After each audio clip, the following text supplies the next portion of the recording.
Hi hello అండి, అందరికీ నమస్కారం అండి. ఫ్రెండ్స్, ఇప్పుడు అందిన వార్త, ఇక రైతులకు అదిరిపోయే శుభవార్త. ఇక అన్నదాత సుఖీభవ నిధులు విడుదలకు డేట్ ఫిక్స్ చేసిన ప్రభుత్వం అంటూ అప్డేట్ అయితే రావడం జరిగిందండి.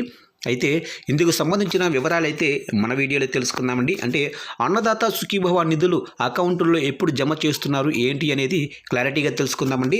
వీడియో మాత్రం ఎక్కడా కూడా స్కిప్ చేయకుండా చూడండి ఫ్రెండ్స్, అప్పుడే మనకి పూర్తి సమాచారం అయితే తెలుస్తుంది. అలాగనే లైక్ చేయండి ఫ్రెండ్స్, లైక్ చేయడం వల్ల మనకు తెలిసిన ఈ ఇన్ఫర్మేషన్ ఇంకొంతమందికి అయితే తెలిసే అవకాశం ఉంటుంది. ఖచ్చితంగా లైక్ చేసి ఇలాంటి మరిన్ని అప్డేట్స్ కోసం ఇప్పుడే మన ఛానల్ని సబ్స్క్రైబ్ అది చేసి ఫాలో చేయండి ఫ్రెండ్స్. ఇక లేట్ చేయకుండా టాపిక్లోకి వెళ్ళిపోదాము. ఇక అకౌంట్లోకి 6,000. ఇక ఏపీలో రైతులకు అన్నదాత సుఖీభవ కింద 2 విడతల్లో అంటే 14,000 చొప్పున జమ చేశామని మంత్రి అచ్చెన్నాయుడు పేర్కొన్నారు.